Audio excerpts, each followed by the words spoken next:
Gold, trusted gold buyers. మీరు తాకట్టు పెట్టిన బంగారాన్ని విడిపించి ఈ రోజు ఉన్న మార్కెట్ ధరకు కొనబడను. ట్రిపుల్ తలాక్ ఒకటి కాదు ఇక్కడ రద్దయింది. ఆయన 11 ఏళ్లలో ఒక జీవిత కాలంలో 65 ఏళ్లలో ఏ ప్రధానమంత్రి చేయలేదు, పివి నరసింహారావు గారు తప్ప. అటల్ బిహారీ వాజ్పేయి గారు చాలా చిన్న పాకెట్లో ఉన్నారు, అప్పుడు ఆయన పివి నరసింహారావు గారు సహాయపడ్డారు. వీళ్ళు తప్ప ఎవ్వరూ చెయ్యలేనిది ఆ తూటాలు ఆయన పక్కన పెట్టుకొని ఆయన నిరవధికంగా శ్రమిస్తూ ఉన్నారు. దాని ఫలితమే వస్తున్నారు. Is solving one after the other. ఆయన తల్లిదండ్రులు ఏమి రాజకీయ రంగప్రవేశం ఉన్నవాళ్ళు కాదు. ఒక రాష్ట్రానికి ముఖ్యమంత్రి అవడం వేరు, ప్రధానమంత్రిగా ఆ సీటులో ఒకసారి కాదు, 2 సార్లు కాదు, 3వ సారి కూడా వచ్చి కూర్చొని దాన్ని పరిపాలించగల శక్తిని ఆయన చూపిస్తూనే ఉన్నారు. నేనేమంటానంటే, ఇప్పుడు అల్లర్లు జరుగుతుంటే ఒక ఐక్యరాజ్య సమితికో ఒక అంతర్జాతీయ న్యాయస్థానానికో లేకపోతే ఒక దానికి అన్ని వేసినవే తీసినవే పెట్టినవే ఆయన అక్కడ మాట్లాడడం కానీ కనీసం ఒక భరోసా ఇవ్వడం ఎందుకు జరగట్లేదు అంటున్నా నేను. ఇప్పుడు RSS 100 years ఉత్సవాలు జరుగుతున్నాయి, కనీసం అక్కడైనా మాట్లాడాలి. ఏం చేస్తున్నారు మీకేం తెలుసు, నాకేం తెలుసు అండి. ప్రాక్టికల్ మీకు అర్థం కాలే. సంఘము RSS భూమి మీద ఆన్ ఫీల్డ్ ఏం చేస్తుందో తెలియాలంటే ఫస్ట్ మీరు ఒక కెమెరాని తీసుకొని వినండి. RSS ఎప్పుడు బయటకు వచ్చి మాట్లాడలే. RSS ఏ రోజు బయటకు వచ్చి ఏదో దేశభక్తి పరంగా 2 ముక్కలు మాట్లాడతారు తప్ప వాళ్ళు ఏ రోజు రాజకీయ పరంగా మాట్లాడరు. వాళ్ళలో గొప్పతనం ఏం తెలుసా, తనను తానే విశ్లేషించుకునే గొప్పతనం ఉంది RSSకి. ఎవ్వడికి లేని గొప్పతనం RSS సంఘకుంది. పూర్తి వినండి. అనుభూతి తెలపడానికి ఏంటండి? సానుభూతి నోటితో తెలిపితే ఏం చేస్తారండి? చచ్చిన వ్యక్తి ప్రాణం బయటకు వస్తుందా? రాదు. ఢిల్లీలో మొన్న బంగ్లాదేశ్ హై కమిషన్ మీద అటాక్ చేసింది ఎవరండి? ఎవరు? VHP సంఘ్ వాళ్ళేనండి చేసింది. ఏ రాజకీయ నాయకుడు ఏం చేయలే, వాళ్ళే చేశారు. అతి పెద్ద దండయాత్ర చేశారు దాని మీద. వాళ్ళు చెయ్యని పని లేదు, వాళ్ళు కాపాడని స్థానం లేదు. ఇది ఎందుకు సమస్య వస్తుందో మీకు చెప్తా. అక్కడ గనక ఏ బంగ్లాదేశీ విద్రోహకారులు హిందువుని కలిస్తే, ఇక్కడ హమాసు పాలస్తీనా ఇజ్రాయెల్ గొడవలు జరిగితే అసదుద్దీను ఇజ్రాయెల్ మ్యాప్ వేసి మనుషులను నడిపించడము, జై పాలస్తీన్ అన్నాడే. ఆ వ్యక్తికి హిందూ మీద ఇదే ఇస్లామిక్ కంట్రీస్ అన్యాయం చేస్తుంటే నోరు తగలదా? ఎంతసేపు RSS VHP మోదీ గారు మాట్లాడాలా? ఎందుకు? వీళ్ళకి హిందువులు ఇక్కడ దేశం వాడు కాదా? అక్కడ అన్యాయం జరిగితే హమ్మస్ నీకు కనిపిస్తుందా? ఇక్కడ అన్యాయం నీకు కనిపించట్లేదా? నువ్వు మాట్లాడవా? నీ తమ్ముడు మాట్లాడా? కాంగ్రెస్ మాట్లాడదా? రాహుల్ గాంధీ మాట్లాడా? ఇది కావాలి. ఎంతసేపు ఒక హిందువుని కాపాడుకోవడం మా హిందువుల బాధ్యతేనా? వేరే దేశాల్లో ఉన్న ముస్లింల కోసం మీరు తట్పడాయించట్లేదు. ఇక్కడ చేస్తున్నారు ర్యాలీ. ఎవరు చేశాడు? ఏం ర్యాలీ? కాదు, అసదుద్దీన్ ఏం ర్యాలీ చేశాడు? బయట చెప్పండి ఇప్పుడు మీరు నాకు. కేవలం భారతదేశంలోని ఒక హిందూకే పట్టింది ఎక్కడ హిందూ హింసపడుతున్నా కాపాడుకోవడానికి. వీళ్ళు మాత్రం ఇక్కడ తిండి తింటూ, ఇక్కడ డబ్బులు సంపాదిస్తూ, ఇక్కడ డబ్బులు స్కాములు చేసుకుంటూ మేరా పాకిస్తాన్ మేరా హై హమారా హై అంటారా? హిందూ తగలబడిపోతే నోరు తెరిచి మాట్లాడరా? వీళ్ళు ఏ రోజైతే మాట్లాడతారో, వీళ్ళు ఏ రోజైతే ఇక్కడ తగలబెడతారో బంగ్లాదేశ్ పఠాన్ని, సోకాల్డ్ కాంగ్రెస్ అండ్ ముస్లిం రాజకీయ నాయకులు, మౌలానాలు, ముల్లాలు, ఆ రోజు భారతదేశం చుట్టూ ఉన్న ముస్లిం రాజ్యాలు కింద నుంచి వణుకుతాయి హిందువులు ఏమనాలంటే. అది కోరుకోవాలి మనం. కరెక్ట్, మీరు చెప్పింది కరెక్ట్. అది కోరుకోవాలి మనం. వాళ్ళకు తెలుసు భారతదేశంలో ఉన్న ఈ ముస్లింలు కూడా, ఈ ముస్లింల పైన ఉన్న అధికారపరంగా ఉన్న ముస్లిం రాజకీయ నాయకులు ఈరోజు ఎందుకనలే, బంగ్లాదేశ్ यहां से तेरे को मैं आवाज भी जा रहा हूं, जय बोलो भारत माता की, उखाड़ के फेंक देंगे अगर तूने मेरे हिंदू को जलाए. ఎందుకనలే అనాలి?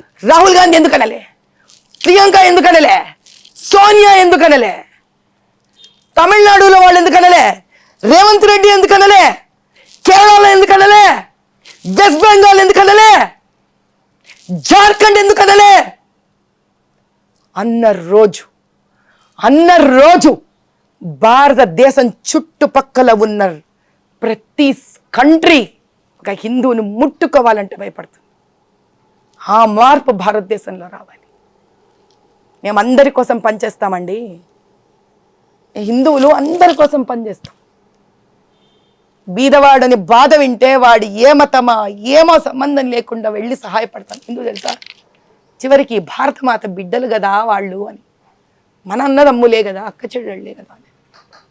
సో వాళ్ళు ఏమంటారంటే మణిపూర్ తగలబడిపోతుంటే ఏ రోజు మోడీ మాట్లాడలేదు. అరే పక్క వాళ్ళ గురించి నీకెందుకురా? మణిపూర్ మందే కదండి. ఈ మాటలు మాట్లాడే వెధవకి ఎవడైతే మాట్లాడాడు అడ్డమైన మాటలు, వాడికి ఫస్ట్ వాడేం చేశాడని అడుగుతున్నా నేను. నీవేం చేసావు? ఇప్పుడు అదే ఒక సామాన్యుడు జై పాకిస్తాన్ అంటే వారిని సాయంత్రానికి తెచ్చి లోపలేసి రిమాండ్కి పంపిస్తున్నారే, మరి ఇంత పార్లమెంట్ ఏం చేయలేదు, ఊరికి ఇవన్నీ చేశారండి. మొన్న నల్ల చెరువులో ఒక అబ్బాయి జై పాకిస్తాన్ అని అబ్బాయి కేసు కట్టి వారం రోజులు అయింది రిమాండ్కి పంపించి. విత్ ఇన్ 2 days లో అరెస్ట్ చేశారు. మరి ఇంత పబ్లిక్ గా అంటున్న వాళ్ళ విషయంలో మరి ఎందుకు గమ్మునున్నారు? మరి మీకు ఒక విషయం చెప్తాను చూడండి. ఈ వ్యక్తి చాలా దొంగ పనులు చేసి దొంగ ఓట్లతోటి అటు ముస్లింల బీద వాళ్ళని కూడా హింస పెడుతూ ఆ డైలీ ఇంట్రెస్ట్ల మీద రన్ అయితే చూడండి. మీరు పాత బస్తీకి వెళ్ళి చూడండి. అవును, హృదయ విదారకమైన స్థితిలో ఉంటారు బీదవాళ్ళు ముస్లింలు అక్కడ. ఈ వ్యక్తిని వేర్లతో పెకిలించాలండి. మోదీ గారి ఐడియా ఏంటో నాకు తెలియదు, ఇక్కడ కూర్చొని నేను ఆయన ఐడియా అని చెప్తా, కానీ నా ఐడియా వేర్లతో పెకిలించాలి. ఎందుకంటే ఈ వ్యక్తి వల్ల ఆ బీద ముస్లింకి లాభం లేదు, ఆ హిందువుకి లాభం లేదు. ఈ వ్యక్తి ఎవరికి లాభం కాదండి, ఈ వ్యక్తి తనకే తాను లాభం. లండన్లో ఫారిన్లో ఆస్తులు చేసుకొని పోయి అనవసరంగా రెచ్చగొట్టి యువకులను వాళ్ళని టెర్రరిస్టులుగా మార్చి ఇంకో మతాన్ని ద్వేషించేటట్టు మార్చి. కాబట్టి ఈ వ్యక్తి తనకు తానుగానే ఒక గ్రూప్. ఆ వ్యక్తిని మీరు తీసుకెళ్లి జైల్లో వేయడం వల్ల వచ్చేది ఏమీ లేదు. ఆ వ్యక్తి వెనక జరుగుతున్నవి, ఈ వ్యక్తి వల్ల వస్తున్న డబ్బులు ఈ దేశానికి అంటే పాకిస్తాన్ నుంచి కూడా వస్తుంటాయంటారా? ఎక్కడి నుంచో వస్తాయి.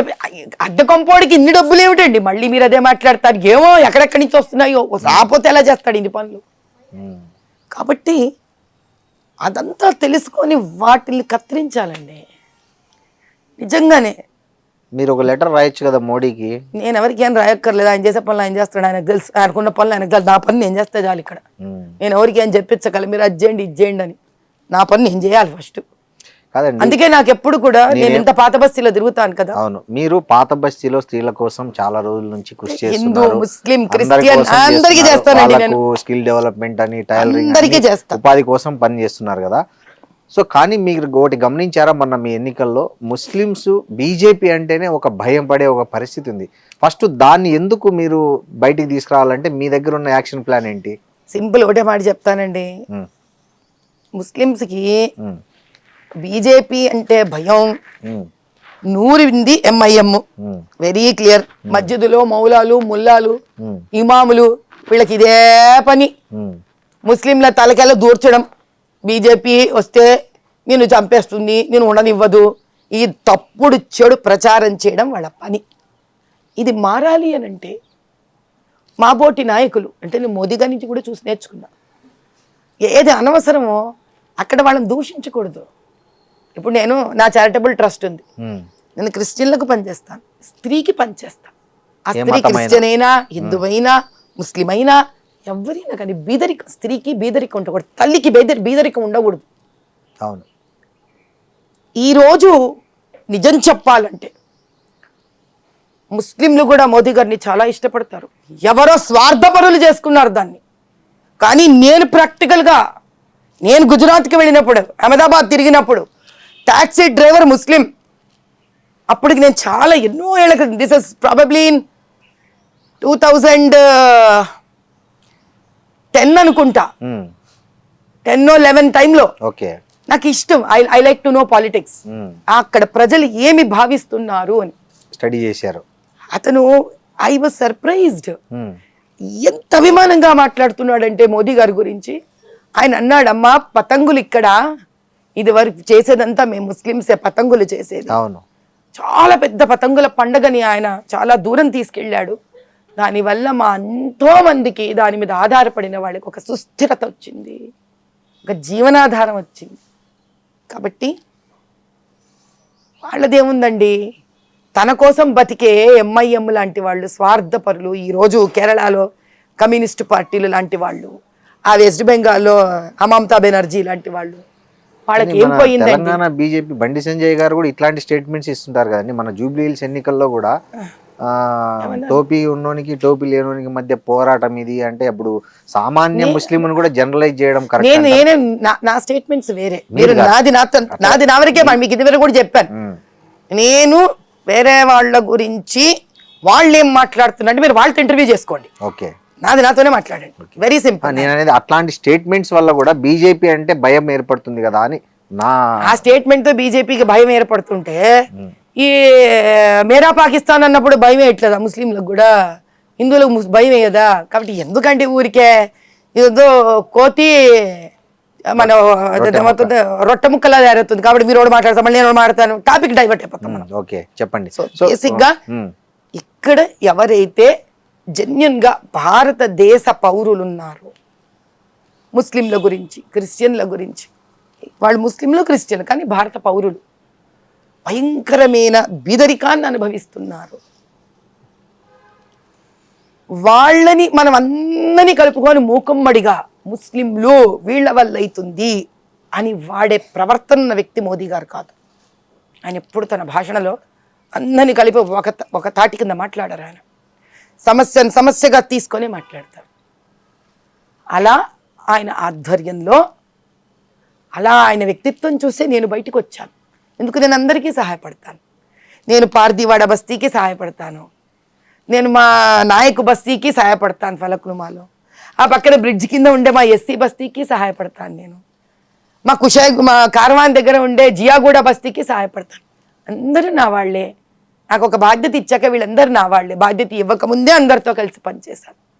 ఒక సమైక్యతా భావాన్ని పెంపొందించేయడానికి చెడపడంకి ఎంతసేపు అండి చెప్పండి? ఒక పాలంతా పాడడానికి ఒక్క విషబిందువు చాలు.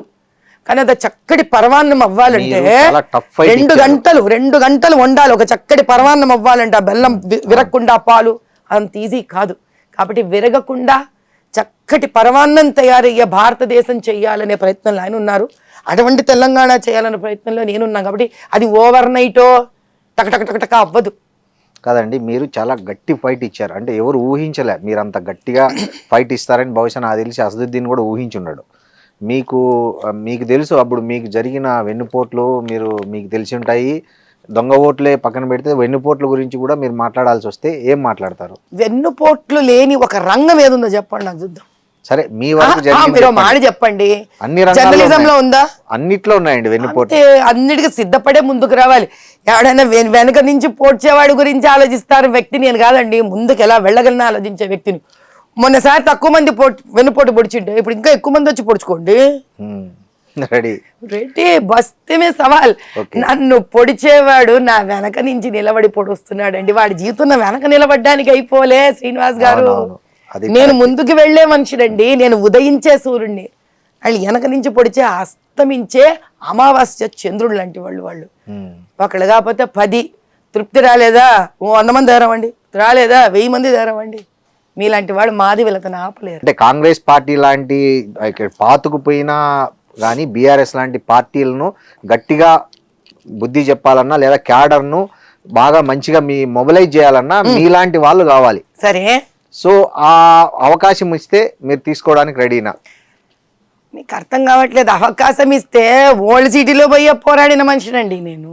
ఎక్కడ తగ్గానా ఇంటి నేను అవకాశం ఇచ్చినప్పుడు.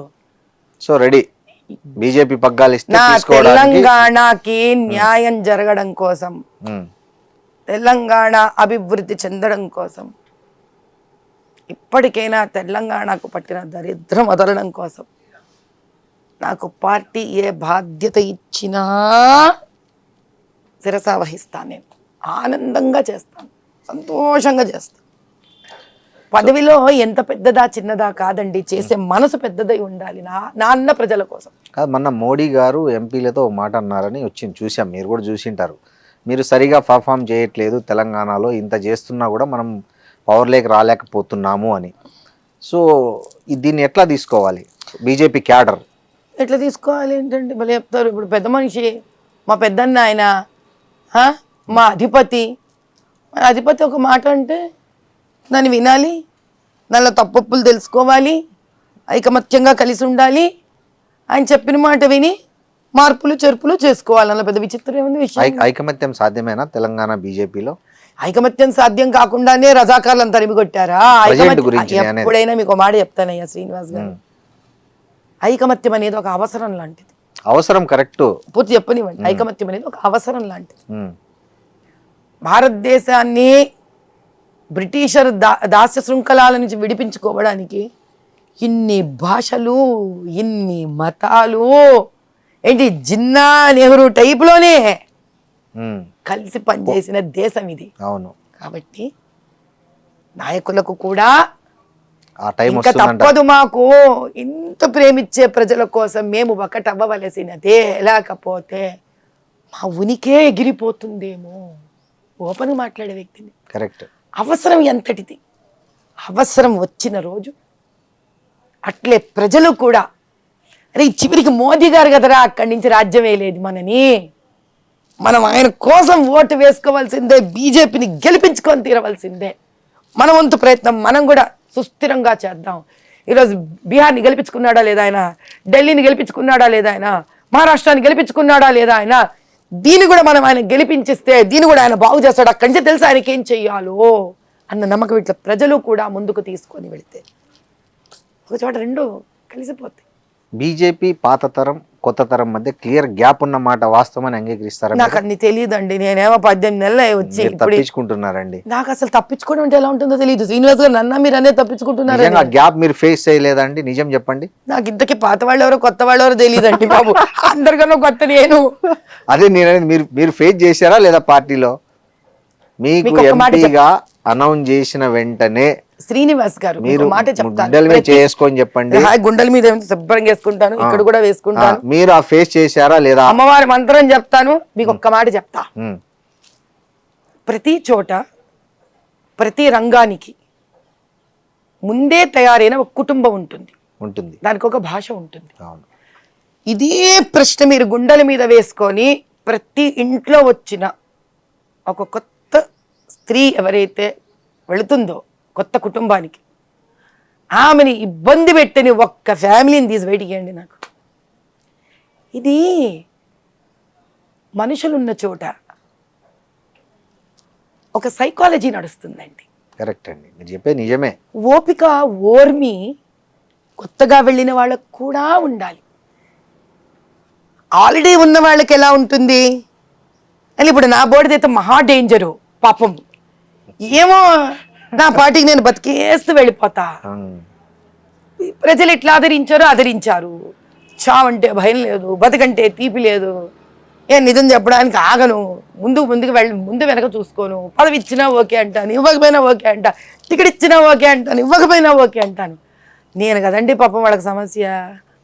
అవును, నేనెవరు అర్థం అవ్వాలా? అది రాజకీయ నాయకులు ఫస్ట్ అలా ఉండరు అంటారు చాలా మంది. నేను సమస్య అండి పాపం వాళ్ళకి. నేను అర్థమైన రోజు వాళ్ళకి పూర్తిగా పాపం ఈవిడ ఏం ఉండదు, ఈవిడికి బుర్రలో మనసులో ఏం ఉండదు, ఈవిడ చివరికి బీజేపీ గెలవాలని మాత్రమే ఉంది, ఈవిడికి వేరే ఉద్దేశమే లేదు అని నేనెవరో వాళ్ళకి పూర్తి తెలిసిన రోజు వస్తుంది చూడండి. ఆ రోజు వాళ్ళే రియలైజ్ కాదు, వాళ్ళే శాంతపడతారేమో, వాళ్ళే పిలిపించేసుకుంటారు. అన్నిటికన్నా పెద్ద విషయం ఏం తెలుసా, ఈరోజు నేను మీతో ఇన్ని మాట్లాడుతున్నాను కదా, ఈ స్వేచ్ఛ ఎవరిచ్చారు? పార్టీని ఇచ్చింది, మీరు తీసుకున్నారు. ఇలా మీలాగా అందరూ మాట్లాడరు, సారీ. అవునా? కానీ నేను మాట్లాడుతుంటే నాకు పార్టీ నుంచి పెద్దల నుంచి ఫోన్ రావాలి కదా, ఎందుకు ఇచ్చావమ్మా నువ్వు ఇంటర్వ్యూ? రాలే, ఏ రోజు రాలే. ఇప్పుడు మొన్న మీరు గోరక్షల మీద దాడి జరిగింది, మీరు చాలా ప్రముఖంగా మీరు ఒక్కరే ప్రొటెస్ట్ చేశారు నాకు తెలిసినంత వరకు. లేదండి, ఈటల గారు వచ్చారు, అక్కడ బండి సంజయ్ గారు వచ్చారు, కిషన్ రెడ్డి గారు వచ్చారు. ఫస్ట్ నేను చెప్పేది ఏదో ఒకరు ఫస్ట్ భలే ఉందండి. ఇప్పుడు మీరు టికెట్ కొనుక్కోవాలంటే కూడా ఎవడోడు ఫస్ట్ నిలబడతాడా? ఫస్ట్ కదా టికెట్ నేను అనేది బాధ్యతలు ఉన్నవాళ్ళు. ఇప్పుడు కిషన్ రెడ్డి గారు ఒక మంత్రి, కేంద్ర మంత్రి, ఆయన రావాలి. ఈటల ఏమి అట్లా కాదండి, నేను ఖాళీగా ఉన్నా, నేను ఏం చేయలేదు, హోమం చేసుకుంటుంటా దేశం కోసం, తెలంగాణ వాళ్ళని కవర్ చేస్తున్నారు. కానీ ఫస్ట్ రియాక్ట్ అయింది మీరే. మీరు వచ్చారు ఇంటర్వ్యూకి, అప్పుడు నేనేం చేస్తున్నా, హోమం చేసుకుంటున్నా. నేను ఎంత ఖాళీగా ఉండకపోతే దేశం కోసం కూర్చొని హోమం చేసుకుంటుంటా. చెప్పండి, ఖాళీగా ఉన్న వాళ్ళందరూ రియాక్ట్ అవుతున్నారు చెప్పండి బీజేపీలో. ఇప్పుడు మీరు వచ్చారు, నన్ను అడిగారు, రియాక్ట్ అయ్యారు. వాళ్ళ దగ్గర పోండి, అడగండి, వాళ్ళు రియాక్ట్ అవుతారు. ఎవరు చెప్తే పోలే, మీరు స్వచ్ఛందంగా తెలుసుకొని వెళ్ళారు అక్కడికి, వాళ్ళ తరఫున పోరాడారు, నిలబడ్డారు, గట్టిగా ప్రొటెస్ట్ చేశారు. మీకు మాట చెప్తాను, నిజం ఉన్నది చెప్తాను. పాత బస్తీలో యువతరం చాలా మంది ఎవరైతే సనాతన హిందూ ధర్మాని కోసం పోరాడతారో వాళ్ళందరూ అమ్మ అమ్మ అనుకుంటూ నాతో అడపా వచ్చి చర్చించుకుంటూ జనరల్గా ఏం చేద్దాం, ఎట్లా చేద్దామని వాళ్ళతో నేను టచ్లో ఉంటానండి. ఒక రాజకీయంగా వాళ్ళని ఏదో వాడేస్తాను అన్న వ్యక్తిలా చూడరు నన్ను. ఏదో వెళదాము, 2 సలహాలు తీసుకుందాము, అమ్మ ధైర్యం మనతో ఉంటే బాగుంటుంది అన్న ధోరణిలో నా పిల్లల్లా ఉంటారు వాళ్ళు. మీరు నమ్మితే నమ్మండి, లేకపోతే లేదు. అది జరిగే పిల్లాడు అలా హాస్పిటల్ అడ్మిట్ అయినప్పుడు నేను వంట చేస్తున్నాను రాత్రి, నాకు ఫోను వేడ్చుకుంటూ ఫోను, అమ్మా అన్యాయం అయిపోయిందమ్మా, ఇట్లా అన్యాయం అయిపోయిందంటే ఒక 10 నిమిషాలు ఇలా స్టవ్ ఆఫ్ చేసి వస్తా, ఓపెన్గా చెప్తున్నా నేను ఇది. వాడి ఫోన్ నువ్వు పెట్టరా బాబు, నువ్వు పెడితేనే కదా నేను 5 నిమిషాల్లో వంట ముగించుకొని వస్తానని 10 నిమిషాలలో వంట ముగించుకొని హడావిడిగా అక్కడి నుంచి పరిగెత్తి వెళ్ళా. ఈ పరిగెత్తి వెళ్ళడంలో ఆ పిల్లాడు పాప ఏడుస్తూ నాకు ఫోన్ చేయడంలో, నేను ఈ 10 నిమిషాలు వంట ముగించడంలో నేను అప్పుడే నంబర్ 1 అయ్యానా, 2 అయ్యానా, 3 అయ్యానా, 4 అయ్యానా, అట్లని కాదంటే ఓవరాల్ గా బీజేపీకి సంబంధించి కార్యకర్తలకు కానీ ఆ భావజాలం ఉన్న వాళ్ళకి కష్టం వస్తే ఫస్ట్ రెస్పాండ్ అయ్యే మాధవీలత ఉంటారు అనే క్రెడిట్ మీకు వచ్చిందండి. మంచిదండి, చాలా ఆనందం. ఇది ఉందని కూడా తెలియదు, ఈరోజు ఐ డ్రీమ్ శ్రీనివాస్ ద్వారా ఇది కూడా తెలుసుకున్నా, అంటే సంతోషం. మిగతా అందరూ కూడా అలా స్పందించే రోజు వస్తుందని మీరు అనుకుంటున్నారా? అంటే అందరూ స్పందిస్తున్నారు, ఎవరు వాళ్ళ పద్ధతిలో స్పందిస్తున్నారు, అందరం స్పందిస్తున్నాం, ఒక్కొక్కరితో పద్ధతి అంతే. హైదరాబాద్ అనేది ఒక మిక్స్డ్ సొసైటీ, అంటే మెట్రో సిటీ. అవును, విభిన్న జాతులు, విభిన్న కులాలు, విభిన్న దేశవాసులు కూడా మీరు ఫిలిం నగర్ బంజారా హిల్స్ దగ్గర పోండి, పారామౌంట్ అపార్ట్మెంట్కి వెళ్ళారంటే చిట్ట వణుకుతారు మీరు. ఎందుకు? అయ్యో అసలు ఎవరో ఉంటారు అక్కడ. అయ్యో సరే పోన్లేండి, ఈ ప్రశ్న ముగించండి.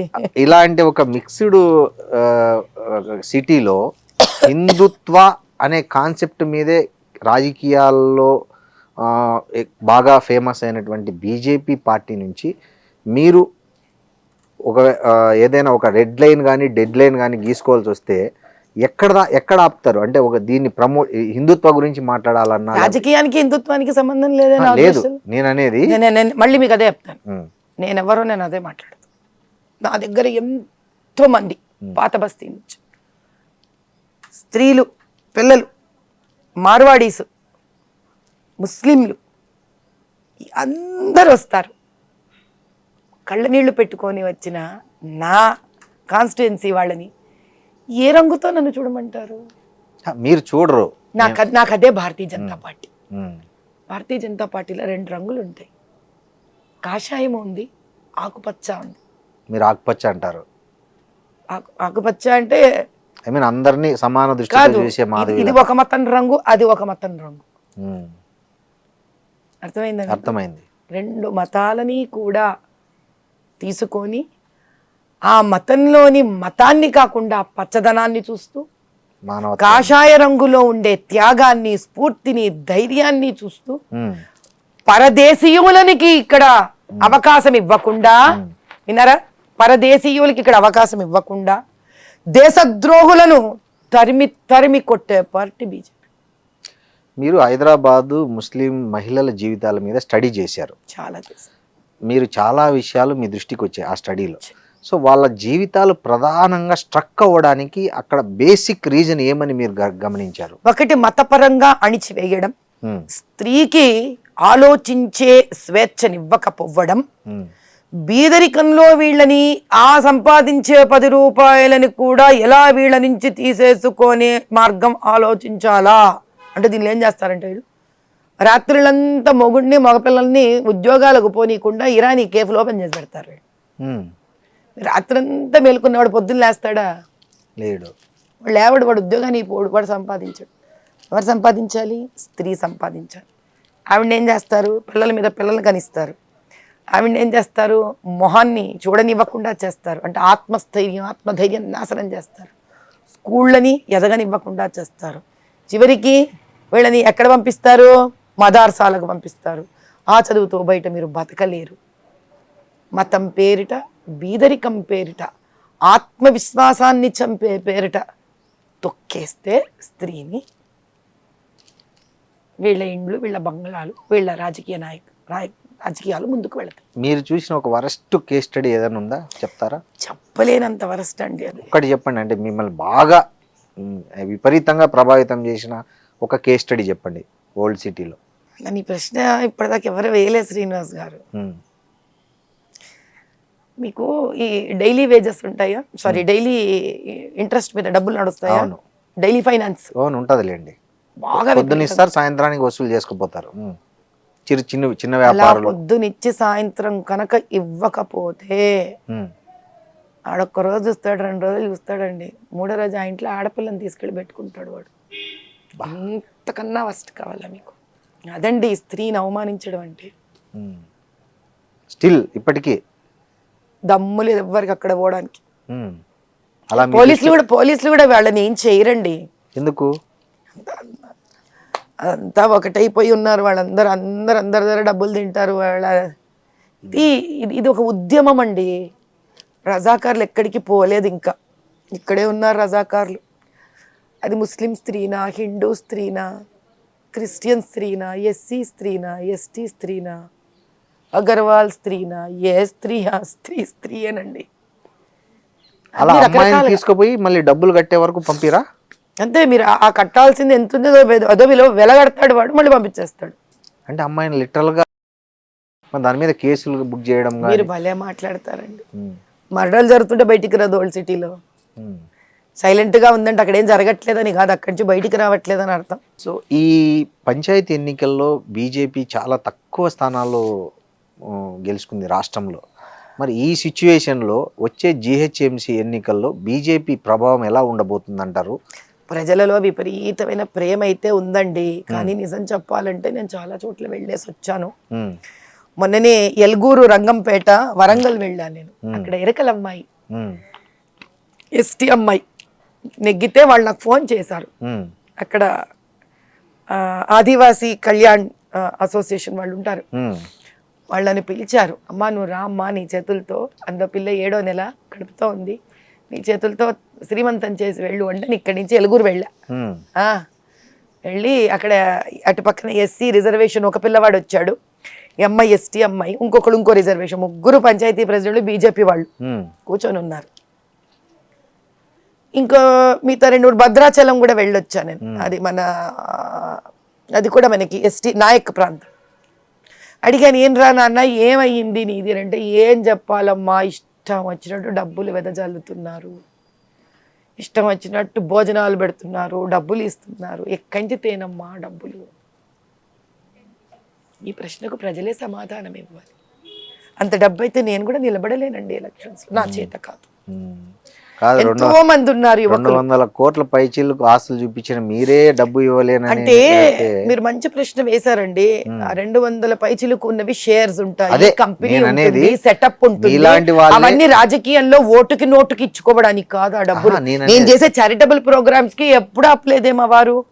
మరి అన్ని వేల మందికి అన్నదానం చేశాను, స్కిల్ డెవలప్మెంట్ చేశాను, ఇప్పటికి ఎంతో మందికి డిస్కౌంట్లు ఇస్తాం అందుకు. కానీ డబ్బు ఇచ్చి ఓటు కొనుక్కోవడానికి కాదు. నేను అలాంటి రాజకీయాలు నేను చెయ్యలేను. అంత మీదండి మీరు ఇస్తారని కాదు, అంటే డబ్బు ప్రభావం ఎంత పెరిగిపోయింది అంటే ఎలాంటి వాళ్ళు కూడా భయపడే పరిస్థితి వాళ్ళ సొసైటీలో నాకు ఉందండి. భయం ఖచ్చితంగా ఉంది. ఇష్టం వచ్చినట్టు డబ్బు పంపిణీ జరుగుతుంది. అట్లా బీఆర్ఎస్ పంపిణీ చేసింది, కాంగ్రెస్ చేస్తోంది. ఇలా చెయ్యాలి అనుకుంటే కనుక బహుశా మంచి అంటే కొత్తగా వచ్చి స్ఫూర్తితో ఉండి రాజకీయ నాయకులు అయ్యి ఏదో ఉద్ధరించాలి అనుకుంటే కనుక అలాంటి వాళ్ళకి కష్టం. ఒకటి నాకేమో అది నీతి, ఇట్స్ మై ఫిలాసఫీ. ఆ డబ్బు నేను వాళ్ళకి అలా ఎలా పడితే అలా అన్యాయంగా ఓటు కొనుక్కోవడానికి ఇవ్వలేను. ఇప్పుడు రిగ్గింగ్ బోగసింగ్ చేసి 6,37,000 తెచ్చుకుంటే మీరు ఎన్ని డబ్బులు ఇస్తే తీసుకుంటారండి ఆ ఓట్లు? ఓ మాట చెప్పండి, ప్రజలకు వద్దా? మంచి నాయకుడు నాయకురాలు ప్రజలకు వద్దా?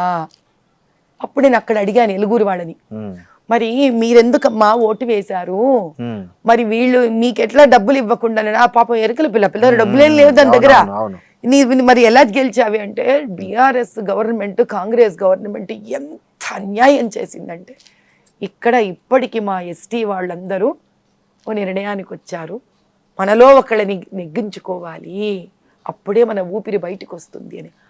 అంత ఒక ఆదివాసీల మధ్యలో ఒక ట్రైబల్స్కి వచ్చిన జ్ఞానోదయం ఇలా సిటీలలో ఉండే వాళ్ళకి ఏ రోజైతే వస్తుందో. కానీ లాస్ట్ ఎన్నికల్లో బీజేపీ చాలా గట్టి ఫైట్ చేసింది జిహెచ్ఎంసీ ఎన్నికల్లో. సో అప్పుడు ఈసారి ఇస్తాం, ఫైట్ ఇవ్వడానికి ఎక్కడ తక్కువ పోవదు, వెనక ఆడవండి శ్రీనివాస్ గారు, ఇచ్చే ఫైట్ ఇస్తాం. ఇప్పుడు మీకు చిన్న 3 పేర్లు ఇవ్వను. ఇప్పుడు నాయక్ బస్తీలో మంచి లీడర్ ఉన్నాడండి, ఆ పిల్లవాడు నాయక్, లంబాడి పిల్లవాడు. ఆ పిల్లవాడు సాఫ్ట్వేర్ ఇంజనీర్. అంటే ఎంత సంపాదించుకుంటాడు? వాడు ఒక ఇల్లు కట్టుకుని ఎంత సంపాదించుకుంటాడు? వాడని ఎప్పటి నుంచో అడుగుతున్నాడు, అమ్మ కార్పొరేట్ ఎలక్షన్స్ వస్తే నీ హయామే కదమ్మా ఇదంతా, నాకు టికెట్ ఇప్పించమ్మా, కానీ డబ్బులు ఖర్చు పెట్టుకుంటే ఎట్లమ్మా, ఓట్లకి ఎట్లమ్మా డబ్బులు ఇచ్చేది? ఇంకో స్థానం ఉంది జియాగూడ, ఎస్సీ పిల్లవాడు, మాదిగ పిల్లవాడు, వాడు లా చదువుకున్నాడు, బుద్ధిమంతుడు, ఎక్కడి నుంచి అమ్మా డబ్బు ఖర్చు పెట్టాడు? వాడు బస్తీలు అందరికీ సహాయం చేస్తాడు. వాడు ఏం చెయ్యను నేను.